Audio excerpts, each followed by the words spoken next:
This is not a candlelight vigil for bad paperwork. This is not a polite round table where everybody nods and thanks the agencies for their time. A child vanished. A public narrative changed. A restaurant record and a federal recap do not line up cleanly. Tonight, every contradiction gets dragged under the studio lights. Every microphone stays hot, and nobody gets to hide behind a badge, a brand, a marriage, or a press release. Then stop dancing around it.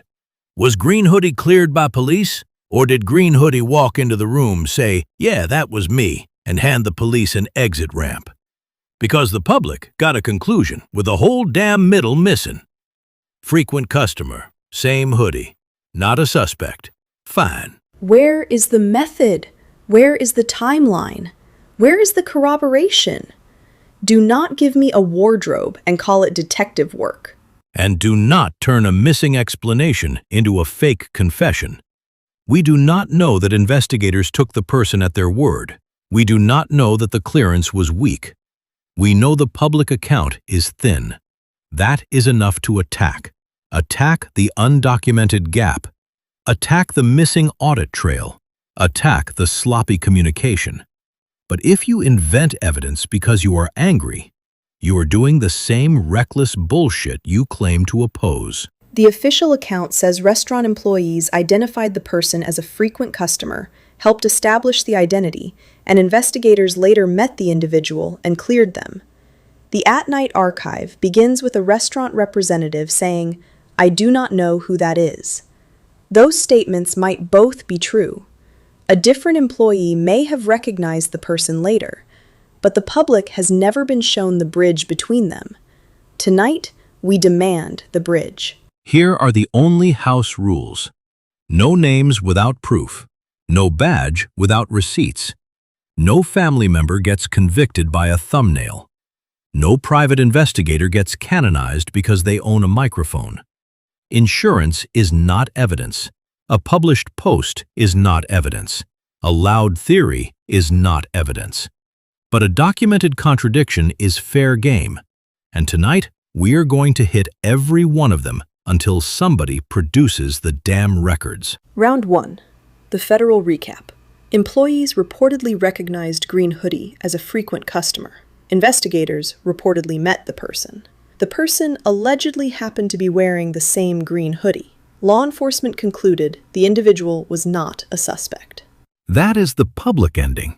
What is missing is the date of recognition, the identity of the recognizing employee, the basis of the identification, and the categories of evidence used to clear the individual. Employees recognize them. Which employees? A server who worked that night? A bartender who saw them every Sunday? A manager looking at a still months later? Corporate security matching a loyalty account? Or somebody who saw the picture online and suddenly remembered a face? Those are not tiny details. That is the entire difference between contemporaneous recognition and a post hoc identification. Stop feeding the public grammar when what we asked for was evidence. And define cleared. Identity verified? Vehicle identified? Reason for being there documented? Relationship to Katie or Sebastian tested? Interior and exterior footage synchronized? Phone location checked? Payment history reviewed? Work schedule confirmed? Account independently corroborated? Or did staff recognize a regular, officers speak to the person, and nothing obvious connect them to the disappearance? Both can justify removing someone from suspicion. They are not the same evidentiary event. The same hoodie is theater. It may support identity. It does not prove innocence. It does not prove guilt. It proves somebody owns a green hoodie. The hoodie is not the case. The route is the case. The contacts are the case. The records are the case. The reason for being near that vehicle at that minute is the case. Do not wave fabric in front of the cameras and expect the public to confuse it with corroboration. The federal article also got Sebastian's age wrong. The public record places his birth in December 2008. In February 2024, he was 15. not 14. That arithmetic error does not prove corruption. It proves the national recap failed a basic fact check. AtNight's later statement also accused the article of getting the year wrong. The current article says 2024. That part of AtNight's attack does not survive the version now available. Good. Then everybody gets embarrassed tonight. The FBI gets embarrassed for the age error. AtNight gets embarrassed for overreaching on the year. That is what accountability looks like when it is not a fucking fan club. Correct the age. Archive the prior versions. Publish an addendum. And while you're at it, tell the public when Green Hoodie was identified and what kind of corroboration closed that door. Do not confuse transparency with demanding the person's name. Nobody needs a private citizen doxed. The public needs process. Date of identification. Source of recognition. Whether the full video sequence was logged. Whether the account was independently tested. Whether any relationship to the family was checked. You can answer those categories without burning the investigation. If officials cannot explain even the category of work performed, then they created the vacuum they now blame on everyone else. Round 2. Roll the Roadhouse record.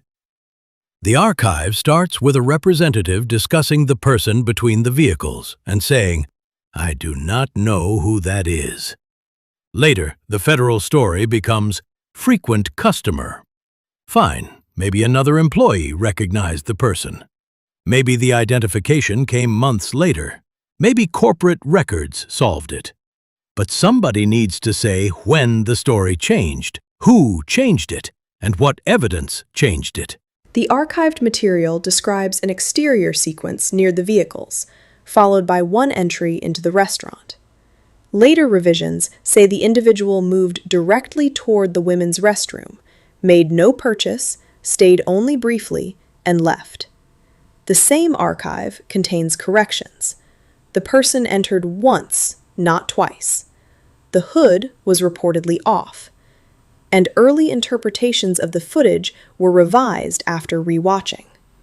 That matters because AtNight's own narrative evolved too. And that is exactly why I want the full synchronized video, not some chopped-up internet seance. Exterior approach, vehicle position, crossing moment, door entry, interior path, restroom corridor, exit, pickup. 1 clock, 1 evidence log, 1 damn sequence. Because when people watch fragments, every shoulder turn becomes a signal, every pause becomes a conspiracy, and every bad pixel becomes somebody's aunt, dealer, cop, cousin, or secret accomplice. Using a restroom without buying food is not kidnapping evidence. Walking between cars is not probable cause. A quick exit is not a confession. A low-resolution gesture is not automatically a handoff. Stop criminalizing normal behavior because it looks dramatic in slow motion. The sequence matters because investigators should have reviewed it completely. It does not matter because internet detectives want every mundane movement to become a felony. But venue context is still evidence. If staff considered the behavior atypical for that location on a busy Sunday, log it. If the individual entered only to use the restroom, document it. If the person was known as a regular, identify the employee who knew them and how well.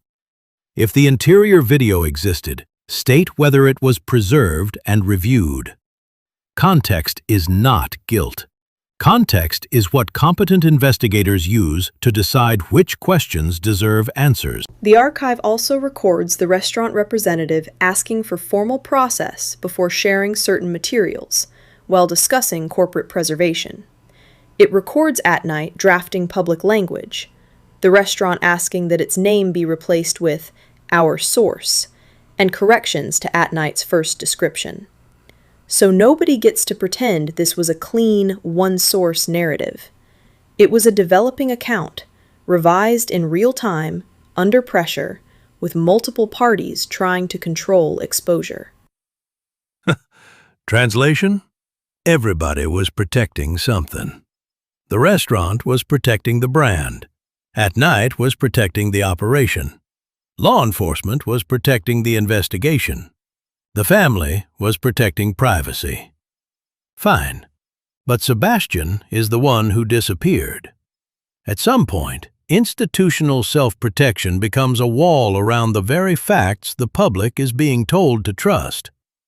Nobody gets to yell misinformation after handing people half a timeline and 3 different versions of the same damn scene. Round 3. The phone call nobody wants to own. The supplied statement says, Texas Roadhouse called the listed detective around December 8th, left a voicemail, tried again the next morning, and got no response. It describes a phone tree maze, an old mailbox, and frustration from a business operator who did not have time to play automated menu roulette. If that account is accurate, the case deserves a call log audit, not another slogan. A missing child's last confirmed public meal is at your restaurant. You call the detective, and nobody calls back? What the hell are we doing? Do not tell me workload. Do not tell me jurisdiction. Do not tell me the voicemail got buried. Build a system where a call from the last known venue gets flagged red, routed to a supervisor, and tracked until somebody closes it. You cannot run a missing child case like a cable company support line. The supplied statement also says a team member told the restaurant, "You're the 5th person I've heard with the same experience." That is serious if authenticated. It is also hearsay until the speaker, date, and underlying examples are documented. The correct move is to identify each reported failed contact, obtain the original call records, compare them against agency logs, and determine whether this was one missed voicemail or a systemic intake failure. And this is where the government loses the room. If the public later hears employees identified a frequent customer, but the venue says its own calls were not returned, people naturally ask which employees talked to investigators when and through what channel. That is not conspiracy thinking. That is a timeline question. Reconcile the call history with the identification history. 1 page, dates, roles, no names necessary. Stop making the public beg for basic chronology. Round 4. Green light, red light. AtNight says the lead detective approved a still photo release and asked for help raising awareness. Later, officials said the release created a misinformation flood and implied investigators already knew who Green Hoodie was. So, which is it? Did the detective authorize the public push because identity was unknown, or was identity already known while a private team was being sent into the street with a megaphone? The questions are straightforward. Date of authorization, exact image set, approval channel, scope of approved distribution, date investigators first believed they had identified the person, date that identity was verified, date AtNight was told to stop. If the approval came before identification, say so. If the identity was already known, explain why the release was approved. A simple authorization log would end half the shouting. This is the part everybody hates. Maybe law enforcement communicated badly. Maybe AtNight interpreted a limited approval too broadly. Maybe both sides heard what they wanted because everybody was desperate to move. That is why serious operations use written scope. Approve this image for this purpose through these channels until this date. Anything less turns a missing child investigation into a playground fight over who said what behind the swings. Round 5. Welcome to the Internet Suspect Parade, where every blurry person becomes whoever the audience already hates. A family friend, a relative, a person with a criminal record, a local dealer, a retired cop, somebody named in a decade-old photograph because the body shape looked similar. The theories multiply because the pixels are weak and certainty feels better than admitting we do not know. But let me ask the ugly question. What if the person was known to Katie? What if Sebastian recognized them? What if the meeting was arranged? What if the parking lot timing was not random? Those are legitimate hypotheses, and if police cleared the person, the public deserves to know whether those relationships were checked. I am not asking for a name. I am asking whether the connection matrix was built. Then answer the question that survives every theory. Why was the person there at that exact moment?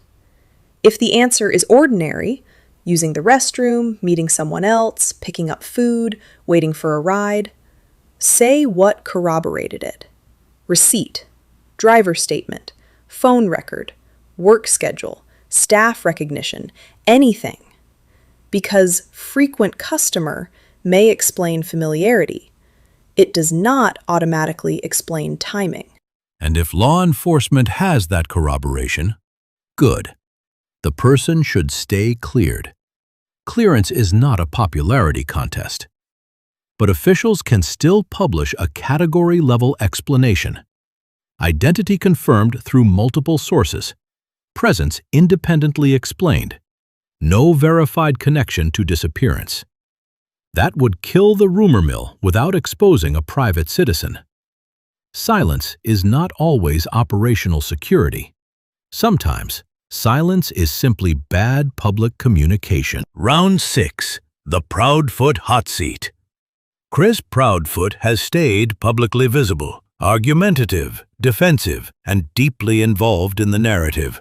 Some viewers treat that as suspicious. Others see a stepfather under siege, reacting to accusations and trying to control a story attached to his family. Tonight, we stop treating personality as proof and ask the harder question.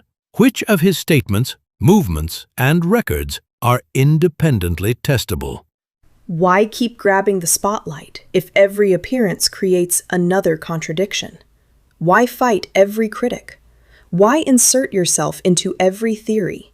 Is it ego, control, panic, protection? Or is it exactly what an innocent person does when strangers are building a murder story around his home? I do not know, but somebody who wants the microphone this badly does not get to complain when the microphone starts asking hostile questions. Public defensiveness is not homicide evidence. Bad interviews are not homicide evidence. Anger is not homicide evidence. A person can be abrasive, controlling, inconsistent, and completely uninvolved in a disappearance. If you want to challenge Chris, challenge verifiable claims, travel timeline, work records, phone use, trailer activity, communications, vehicle movement, and who was present. Stop psychoanalyzing guilt from facial expressions like a carnival fraud. The producer also identified Melissa and Phoebe Proudfoot as relatives whose knowledge or presence may deserve clarification. Fair questions include: who was physically present that weekend? What did each person observe? What did they communicate afterward? And what records corroborate those accounts? Unfair is declaring either woman complicit because of family ties or a child's reported distress. The phrase "scarred by what happened" requires context, source authentication, and the speaker's full statement. But ask it anyway. What happened that weekend? Not who killed him, not who covered it up. What happened? Who arrived? Who left? Who slept where? Who saw Sebastian last? Who spoke with him? Who changed plans?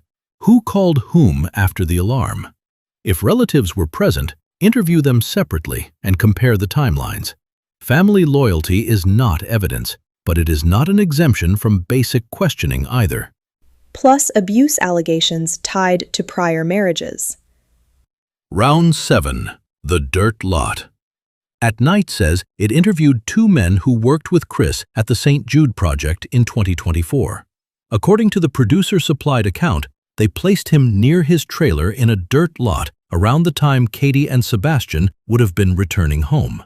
They described an unusual change to the trailer and said he remained there hours later with a phone visible on the dashboard. That sounds like alibi theater. Phone sitting in the vehicle. Man outside where coworkers can see him. Trailer being modified at the exact window the family is driving home. 4 hours later, still there. Was he making sure witnesses remembered him in one place while the phone created a second trail? That is the ugly theory. Do not clutch pearls. Test it. No, it sounds like a witness account that has not been authenticated in this package. A worker standing by a trailer can be a worker standing by a trailer. A phone on a dashboard can be a phone on a dashboard. You just built an alibi conspiracy out of posture and parking. The theory becomes legitimate only when the times, witnesses, records, and physical modification are independently confirmed. Here is how to test it. Separate recorded interviews with both coworkers. Travel time from the site to Hendersonville. Whether the phone remained stationary while the person moved. That is an investigation. Everything else is a bar fight. Fine. Then why has the public not heard whether any of that was done? The stepfather's worksite timeline is not gossip. It is a core alibi question. If the records lock him to the site, say he was corroborated. If the records are incomplete, say they are incomplete. If the coworkers were never interviewed by police, explain why private investigators found them first. Stop leaving the most combustible questions to YouTube panels. Because law enforcement is not required to publish every alibi record, but it is fair to ask whether the alibi was corroborated through independent data rather than a self-report. That is the line. We do not accuse Chris of building an alibi. We ask whether investigators tested the possibility and whether AtNight's witnesses were provided to them with original contact information, statements, and dates. Round 8. Seth Rogers. Seth's alibi was independently confirmed. The rule is simple. When records resolve a theory, stop farming the person for clicks. And that will piss people off because some audiences need a permanent villain. Too bad. If the alibi holds, he leaves the board. You do not keep a father under suspicion because he is awkward, angry, media-hungry, difficult, or surrounded by chaotic spokespeople. Bring evidence or move on. The case is already drowning in personalities. Sebastian is not a supporting character in everybody else's internet feud. The same standard applies to everyone. A verified alibi narrows the field. A weak alibi expands questions. A contradiction triggers follow-up. A bad personality proves nothing. The case should move by evidence, not by which adult the public finds most irritating. Round 9. Who is protecting whom? That question is irresistible and almost always abused. Is Chris protecting Katie, relatives, himself, a family secret? Or is he simply protecting his family from a public that has turned every cousin, ex-spouse, co-worker, and neighbor into a potential conspirator? We're going to ask the question without pretending the answer fell out of the sky. Then here is my theory. The loudest person in the room is sometimes trying to control where everybody looks. Chris keeps the spotlight on himself, the critics, the media war, the private investigators. Anything except a clean reconstruction of the final 24 hours. Is that deliberate distraction or just a man addicted to conflict? I do not know, but the effect is the same. Sebastian disappears behind the adults. Final round. Receipts or shut up. Law enforcement. Publish a narrow addendum. Correct Sebastian's age.